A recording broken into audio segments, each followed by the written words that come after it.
ये कहानी भविष्य यानी कि वर्ष 2067 की है, जहां हमारी अर्थ को दिखाया जाता है जो जलवायु बदलाव की वजह से पूरी तरह से बर्बाद हो चुकी है। धरती पर ऑक्सीजन बहुत कम हो चुका है। पूरी पृथ्वी पर एक ऑस्ट्रेलिया ही ऐसी जगह है जहां पर इंसान आर्टिफिशियल ऑक्सीजन बना सकता है, लेकिन ये ऑक्सीजन बहुत ज्यादा महंगी है और इस ऑक्सीजन की वजह से यहाँ स्किननेस नाम की बीमारी लोगों में होने लगी है। यहाँ पर हमें एक आदमी को दिखाया जाता है जिसका नाम इथन है, जो अपनी पत्नी से बहुत ज्यादा प्यार करता है और उसकी पत्नी को स्किननेस नाम की बीमारी हो चुकी है। वो अपनी पत्नी को किसी भी कीमत पर इस बीमारी से बचाना चाहता है। अब इथन को एक दिन रिजना बुलाया जाता है, जो ऑक्सीजन बनाने वाली कंपनी की चीफ टेक्नोलॉजी ऑफिसर है, यानी कि सीटीओ। वो इथन को बताती है अगर इसी तरह से इथन की बीमारी दुनिया में फैलती रही तो इससे हर एक इंसान ग्रस्त हो जाएगा और इस धरती से इंसानों का नामो निशान खत्म हो जाएगा। इसके बाद वो इथन को लैब में ले जाती है, जहाँ पर बहुत ही चमकदार मशीन होती है। वो इथन को बताती है कि ये एक टाइम मशीन है, ये तुम्हारे पिता ने आज से 20 साल पहले बनाई थी। तुम्हारे हाथ में जो वॉच है वो इस टाइम मशीन का एक पार्ट है। दरअसल जब इथन छोटा था तो उसके पिता ने इथन के हाथ में एक वॉच को फिक्स कर दिया था, जिसे वो कभी निकाल नहीं सकता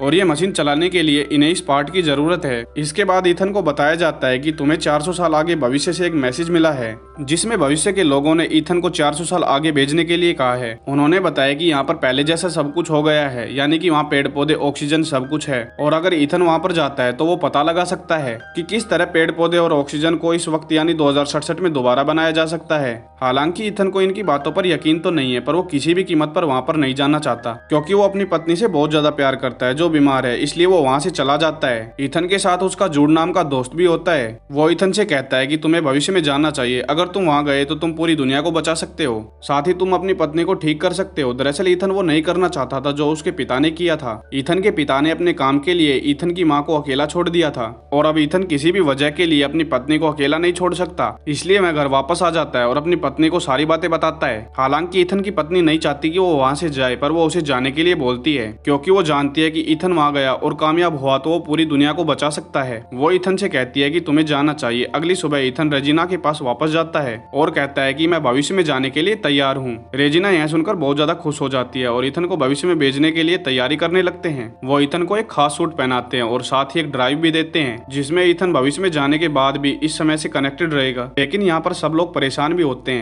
क्योंकि किसी को नहीं पता कि इथन को वापस कैसे बुलाना है या वो वापस आ पाएगा या नहीं। तभी इथन को मशीन में बैठाया जाता है और मशीन को स्टार्ट किया जाता है तो इथन लाइट की स्पीड से ट्रांसफर करता हुआ आज से 400 साल आगे भविष्य में पहुंच जाता है। वो एक जंगल में जाकर गिरता है। वो अपने चारों तरफ देखता है तो यहाँ पर सिर्फ और सिर्फ हरियाली ही दिखाई देती है, साथ ही वातावरण में ऑक्सीजन की मात्रा पूरी होती है। इस ऑक्सीजन को लेने के बाद उसे बहुत अच्छा फील होता है और वो आगे बढ़ने लगता है। तभी उसे एक कंकाल दिखाई देता है जिसके सिर पर किसी ने गोली मारी थी और वो जब उसके पास जाकर कुछ छानबीन करता है तो उसे पता चलता है कि वो कंकाल और किसी का नहीं बल्कि उसका खुद का ही है। वो कंकाल के हाथ को चेक करता है तो उसके हाथ में भी एक डिवाइस होता है जो बिल्कुल उसके डिवाइस की तरह था। साथ ही इथन के पास वो डिवाइस भी होता है जो उसे वैज्ञानिकों ने दिया था, जो साल 2067 में उसे कनेक्टेड रखेगा। उस कंकाल के हाथ में भी ठीक वैसा ही डिवाइस होता है। इथन उसे देखकर पूरी तरह से कंफ्यूज हो जाता है। उसे कुछ समझ नहीं आता कि यहाँ पर क्या हो रहा है। तभी वो अपने हाथ के डिवाइस और उस डिवाइस को देखता है कि कंकाल के हाथ में जो डिवाइस होता है उसमें बत्ती का रंग लाल होता है, जबकि उसके हाथ में जो डिवाइस होता है उसमें बत्ती का रंग ग्रीन होता है। अब रात हो जाती है। इथन को भूख लगती है। वो जंगल में से बेरीज तोड़कर खाता है, लेकिन उसे खाने की कुछ देर बाद उसकी तबीयत खराब हो जाती है, क्योंकि उसे नहीं पता था कि उसने जो बेरीज खाई है वो जहरीली थी। ये बात उस डिवाइस की मदद से जो उसके पास है 2067 में पता चल जाती है। कुछ देर बाद जब इथन की आंखें खुलती है तो वहाँ जूड होता है, जो इथन की मदद करने के लिए साल 2067 से वहाँ आया है। दरअसल जूड न सिर्फ उसका दोस्त है बल्कि उसकी माँ की मौत के बाद उसने ही उसे पाला है, इसलिए वो उसके बड़े भाई की तरह है। जब इथन ठीक हो जाता है तो वो दोनों उस कंकाल के पास जाते हैं जो इथन का है। वो देखते हैं कि वहाँ पर एक डोर है। तभी अंदर से एक मशीन बाहर आती है जो इथन की आंखों पर स्कैन करती है और दरवाजा अपने आप ही खुल जाता है। जब ये दोनों दरवाजे के अंदर जाते हैं तो ये देखते हैं कि ये वही लैब है जिस लैब से ये 2067 में इस वक्त आए हैं। यहाँ पर वो टाइम मशीन भी होती है। अब इन्हें पता है कि इन्हें अपने वक्त में अपनी दुनिया में वापस कैसे जाना है, लेकिन एक समस्या होती है। अब इनके पास मात्र 4 घंटे ही हैं। दरअसल इस लैब को इस तरह से डिजाइन किया गया होता है कि एक बार दरवाजा खुलने के बाद 4 घंटे बाद अपने आप ही लैब पूरी तरह से नष्ट हो जाएगी और इन्हीं 4 घंटों के अंदर इन्हें प्लांट्स और एयर को सेफली इन्हें अपने वक्त में ले जाना है। वो पूरी तरह से खराब होती है। इन्हें 4 घंटे के अंदर उसे ठीक करके यहाँ से निकलना होगा। ये दोनों ही लैब से बाहर निकल जाते हैं और शहर की तरफ बढ़ने लगते हैं। ये देखते हैं कि शहर का शहर पूरी तरह से तबाह हो चुका है। इस दुनिया में इंसानियत का नामो निशान नहीं है। यहाँ पर बड़ी बड़ी बिल्डिंग्स हैं जो पूरी तरह से नष्ट हो चुकी हैं। ये समझ जाते हैं कि पास्ट में इंसानों का नामो निशान धरती से मिट चुका है और इंसानों के पूर्ण रूप से नष्ट हो जाने के बाद प्रकृति अपने आप ही दोबारा से जन्म लेती है। जब पूरी धरती पर हरे भरे जंगल हैं, इथन यहाँ से आगे बढ़ते हुए अपने घर की ओर ओर जाता है जो पूरी तरह से मिट्टी में मिल चुका है। ईथन को जो डिवाइस उसके कंकाल के पास से मिला था वो उसे ऑन करता है और उसकी रिकॉर्डिंग सुनता है तो उसे पता चलता है कि उसे मारने वाला कोई और नहीं बल्कि उसका बड़ा भाई जूड ही है। ईथन को कुछ भी समझ नहीं आता। इससे पहले कि वो वहां से निकलता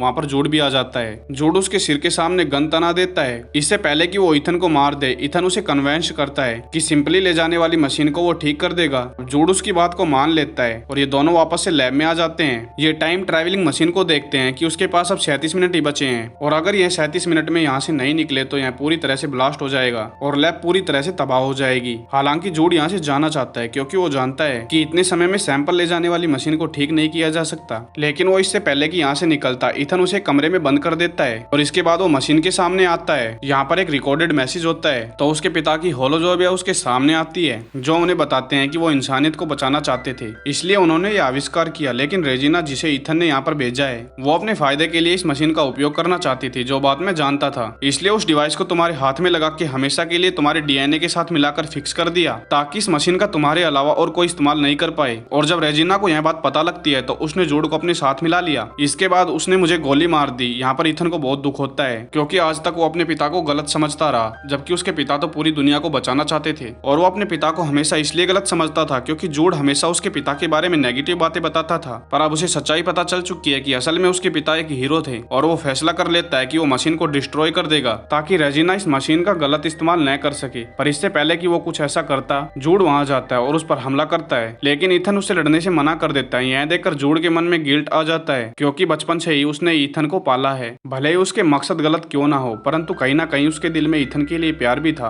और इसी गिल्ट में वो खुद की जान ले लेता है। दरअसल ईथन के पीछे उसे इसलिए भेजा था जब वो मशीन को ठीक कर देता तो वो ईथन को मार देता ताकि रेजिना इस टाइम प्रोटोकॉल का इस्तेमाल कर सके। वो अपने आदमियों को इस वक्त यानी 400 साल आगे भेज सके। लेकिन अब जब जूड ने खुद ही अपनी जान ले ली है तो उसका पूरा प्लान खत्म हो गया है। ईथन उस मशीन को ठीक कर देता है ताकि वो सैंपल्स को 2067 में भेज सके और इसके बाद वो बहुत सारे पेड़ पौधों को अपने टाइम यानी 2067 में भेज देता है। साथ ही अपने पिता के रिकॉर्डेड लॉग को भी जिससे सबको पता चल जाता है कि कैसे रेजिना टाइम मशीन का इस्तेमाल अपने लोगों के फायदे के लिए करना चाहती है और कैसे उसने ईथन के पिता को मारा था जो पूरी दुनिया को बचाना चाहते थे। इस रिकॉर्डेड लॉग के जरिए रेजिना को अरेस्ट कर लिया जाता है। यहाँ पर ईथन ने अपनी पत्नी के लिए एक फूल भी भेजा होता है जिससे यह पता चल जाता है कि अब ईथन उस दुनिया से यानी कि आज से 400 साल बाद 2467 से कभी वापस नहीं आ पाएगा। सन 2467 में ईथन पूरी तरह से टाइम मशीन के प्रैक्टिकल को नष्ट कर देता है ताकि कोई भी उसके वक्त से इस वक्त में ना आ पाए। और जब वो बाहर जाता है तो देखता है कि उसका कंकाल वहाँ पर नहीं है जिससे उसे पता चलता है कि अतीत पूरी तरह से बदल चुका है। और जब वो अपने सामने देखता है तो उसके सामने पूरी तरह से हरे भरे शहर होते हैं जो कि बहुत ज्यादा एडवांस होते हैं जिससे उसे समझ में आ जाता है कि उसने जो पास्ट में पेड़ पौधे भेजे थे उसके इस्तेमाल से इंसानियत को बचा लिया गया है। अब वो बहुत ज्यादा एडवांस हो चुका है यानी कि इस वक्त सन 2067 में